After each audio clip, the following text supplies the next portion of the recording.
फिर से आपका ओके बायोलॉजी में स्वागत है। इस क्लास में हम पढ़ने वाले हैं जो अजैविक या अजीवीय कारक होते हैं उनके प्रति जो सजीव होते हैं वो किस तरह से अनुक्रियाएं करते हैं या रिस्पॉन्स देते हैं।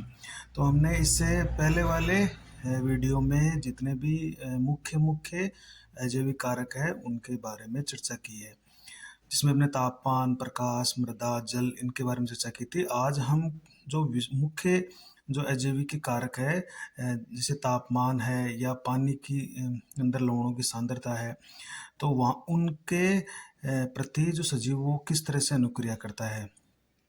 तो देखिए, विभिन्न अजैविक कारकों में समय के साथ परिवर्तन होता रहता है। यानी हम अपन जानते हैं कि समय के साथ तापमान बढ़ता रहता है या सांद्रता भी बढ़ती रहती है।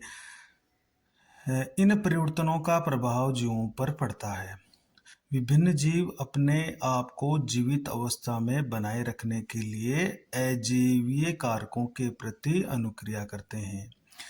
तो जब ये अजैविक कारक घटते बढ़ते रहते हैं तो इनका प्रभाव सजीव के शरीर पर भी होता है। अब सजीव उस कंडीशन में अपने आप को जीवित रखने के लिए अपने शरीर के अंदर बदलाव करता है और अपने शरीर को बैलेंस रखता है उन अजैविक कारकों में होने वाले परिवर्तन के साथ साथ।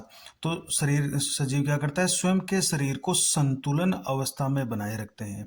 तो जो जीव अपने शरीर को इन परिवर्तनों के साथ संतुलित कर लेते हैं वो जिंदा रह जाते हैं, वरना कई जीव संघर्ष करते हुए वहां पर मारे जाते हैं। जीवों द्वारा अपने आंतरिक वातावरण का संतुलन बनाना या समस्थापन, इसका एक शब्द और होता है कि जो भी बाह्य परिवर्तन होते हैं उनके प्रति जब कोई सजीव अपने शरीर के आंतरिक वातावरण में बैलेंस बना लेता है, संतुलन बना लेता है, तो वो समस्थापन होता है। तो हम ये कह सकते हैं कि जीवों द्वारा अपने आंतरिक वातावरण का संतुलन बनाना या समस्थापन बनाए रखने के लिए अपनाई जाने वाली जो विधियां हैं वो मुख्य रूप से कौन कौन सी है। तो इसमें सबसे प्रमुख और फर्स्ट विधि अपन पढ़ने हैं नियमन करना या रेगुलेशन। देखिए, बहुत अच्छा मेथड है जीवों द्वारा जो अजैविक कारक होते हैं उनके प्रति अनुक्रिया करने का और उनके साथ बैलेंस बनाने का और प्रकृति में जिंदा रहने का। तो बहुत अच्छा ये मेथड है, विधि है, जिसका नाम है नियमन करना या रेगुलेशन। तो मानव भी रेगुलेशन करके ही जिंदा रहता है। कैसे कि नियमन का अर्थ है बाह्य वातावरण, जो बाह्य वातावरण है उसमें होने वाले परिवर्तनों के प्रति जीवों द्वारा शरीर के आंतरिक वातावरण को संतुलित रखना। तो ये जो नियमन है इसमें कोई भी जो जितने भी जीव आएंगे, जैसे पक्षी और स्तनधारी आएंगे, इसमें तो वो क्या करेंगे, जितने भी वातावरण में बदलाव होते हैं उन बदलावों के प्रति अपने शरीर को संतुलित रखते हैं। तो जब बाह्य वातावरण में बदलाव होता है तब जीव ताप नियमन, देखिए, और प्रासरण नियमन द्वारा, ये दो मुख्य इसके अंदर प्रक्रियाएं हैं, ताप नियमन और प्रासरण नियमन, इनके द्वारा स्वयं के शरीर के आंतरिक वातावरण को संतुलित अवस्था में बनाए रखते हैं। इसका उदाहरण है जैसे पक्षी और स्तनधारी, ये जो जीव है ये नियमन प्रक्रिया द्वारा अपने शरीर में संतुलित अवस्था में रखते हैं, अजैविक कारकों के प्रति उस नियमन द्वारा प्रतिक्रिया दर्शाते हैं। तो जैसे मानव है, जब भी तापमान घटता है या बढ़ता है तो अपने शरीर को ताप नियमन करता है, हमेशा स्थिर रहता है 37 डिग्री। इसी तरह से पक्षियों का है, तो ताप नियमन रखता है। और अगर कोई पानी में कोई स्तनधारी पाया जा रहा है या पक्षी है तो उसमें प्रासरण, जो लवणों की सांद्रता है उसके प्रति भी शरीर में संतुलन बनाने की एक क्षमता होती है, जो प्रासरण नियमन होता है। तो जीव ताप नियमन और प्रासरण नियमन इन दोनों द्वारा अपने शरीर के आंतरिक वातावरण में संतुलित अवस्था में रख सकता है और जिंदा रहता है। अब जैसे आप इसके उदाहरण हो गए पक्षी और स्तनधारी, ये नियमन द्वारा ही जिंदा रहते हैं। अब जैसे मानव है, मानव द्वारा ताप नियमन कैसे होता है, तो एक उदाहरण लिखते हैं। मानव ताप नियमन भी करता है या प्रासरण नियमन भी करता है, जिसमें हमारी किडनी होती है, गुर्दे, जो मूत्र के रूप में लवणों को बाहर निकाल देती है और संतुलन अवस्था में बनाए रखती है। इसी तरह से हमारे पसीना भी आता है तो उसमें भी कई लवण निकल जाते हैं। तो ताप नियमन भी होता है और अपने अंदर प्रासरण नियमन भी होता है। तो अपने एक उदाहरण पढ़ते हैं नियमन का, जैसे ताप नियमन है। तो मानव शरीर का तापमान 37 डिग्री स्थिर रहता है।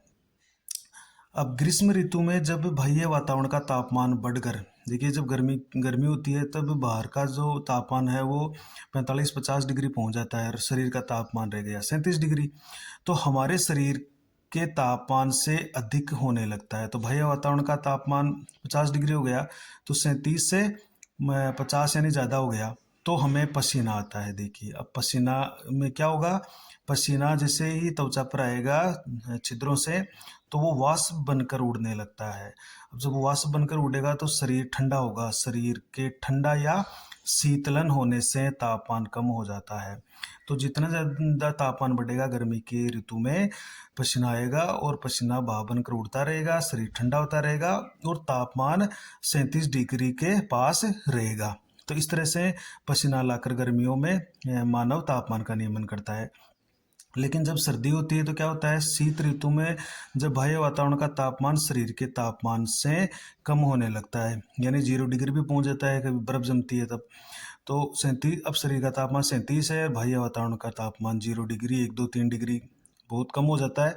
तब उस स्थिति में क्या होता है, हमारी पेशियों में कम कंपी होती है। तो जब कम कंपी लगती है तो पेशियों में ऊर्जा उत्पन्न होती है और फिर से शरीर का तापमान बढ़ जाता है। यानी जितनी ऊर्जा बाहर जाती है शरीर से, वो वापस शरीर के अंदर बनकर 37 डिग्री के आसपास हमारे शरीर का तापमान बनाए रखती है। तो इस तरह से सर्दियों में कम कंपी के द्वारा पेशियों में ऊर्जा उत्पन्न करके हमारे शरीर के तापमान को 37 डिग्री रखा जाता है। तो चाहे ग्रीष्म ऋतु हो, चाहे शीत ऋतु हो या अन्य कोई ऋतु हो, हमारे शरीर का तापमान 37 डिग्री रखता है। तो ये जो विधि है, यानी बाह्य वातावरण में तापमान बढ़ रहा है या कम हो रहा है लेकिन शरीर का तापमान 37 डिग्री रह रहा है, तो ये जो प्रक्रिया है बाह्य वातावरण के परिवर्तन के प्रति अपने शरीर का आंतरिक वातावरण में एक संतुलन है। 37 डिग्री रखने का मतलब है, 37 डिग्री स्थिर रखने का मतलब है कि हमारे शरीर के अंदर का जो तापमान है वो संतुलित अवस्था में है, तो हम आराम से किसी भी मौसम में जिंदा रहते हैं। पौधे किस तरह से करेंगे, देखिए पौधे वाष्पोषण की मदद से तापमान नियमन करते हैं। तो पौधे में जब तापमान बढ़ जाता है तो उसकी पत्तियों में जो रंध्र होते हैं या तने में जो वात रंध्र होते हैं उनसे पानी भाप बनकर उड़ता रहता है, तो उससे वो ठंडे रहते हैं और अपने तापमान को नियमित कर लेते हैं। अब यहाँ पर एक प्रश्न आता है कि मानव में नियमन की प्रक्रिया को एक उदाहरण देकर समझाइए। तो आप तापमान नियमन का उदाहरण दे सकते हैं। अब ये जो नियमन है ना मानव में, यहाँ पर एक प्रश्न और बन जाता है कि ये नियमन इतनी अच्छी प्रक्रिया है या अच्छा एक मेथड है अपने शरीर के संतुलन को बनाए रखने में। तो ये स्तनधारी, जैसे स्तनधारी है, एक प्रश्न आ जाता है कई बार कि स्तनधारी जीव हर जगह उपलब्ध है। मतलब आप पृथ्वी के किसी भी जगह पर चले जाओ, वहाँ पर स्तनधारी तो आपको मिल जाएगा। तो स्तनधारी जीव हर जगह उपलब्ध है, तो उसका कारण क्या है? तो उसका कारण यही है कि ये अपने शरीर का नियमन करके अपने शरीर के आंतरिक के वातावरण को संतुलित रखते हैं, या ये अपने तापमान, शरीर के तापमान को स्थिर रखने में सक्षम होते हैं। देखिए स्थिर रखने में सक्षम होते हैं, इसलिए स्तनधारी जीव है वो हर जगह उपलब्ध है। ये रेगुलेशन करके या नियमन करके अपने शरीर के आंतरिक वातावरण को स्थिर बनाए रखते हैं। तो नियमन बहुत महत्वपूर्ण प्रक्रिया है जिससे जीव जिंदा रहता है। इसका उदाहरण है पक्षी और स्तनधारी। तो आप इसको लिख सकते हैं, अजैविकी कारकों के प्रति अनुक्रिया, जिसमें पहला है नियमन करना, रेगुलेशन, और रेगुलेशन में इसके उदाहरण हो जाते हैं पक्षी और स्तनधारी। तो ये हर जगह मिलते हैं क्योंकि ये तापमान को भी स्थिर रख सकते हैं, अपने अंदर पराशरण की जो सांद्रता होती है, पराशरणीय सांद्रता, वो भी स्थिर रख सकते हैं। और एक मानव का उदाहरण देकर आप समझा सकते हो कि किस तरह से मानव तापमान को स्थिर रखने में अपनी मदद करता है और जिंदा रहता है। तो यहाँ पर एक प्रश्न भी बन सकता है कि मानव में नियमन की प्रक्रिया को एक उदाहरण देकर समझाइए। तो आप तापमान का उदाहरण देकर इसको समझा सकते हो, जो अपने ऊपर लिखा है कि किस तरह से गर्मियों में और सर्दियों में तापमान को स्थिर रखने के लिए, नियमित रखने के लिए उस क्या क्या होता है। और जी ये स्तनधारी लगभग पृथ्वी पर हर जगह उपलब्ध है। उसका कारण यही है कि ये नियमन करते हैं, तापमान को स्थिर करने में सक्षम है, प्रासरण नियमन करने में सक्षम है, इसलिए ये हर जगह किसी भी तरह के वातावरण में पाए जाते हैं।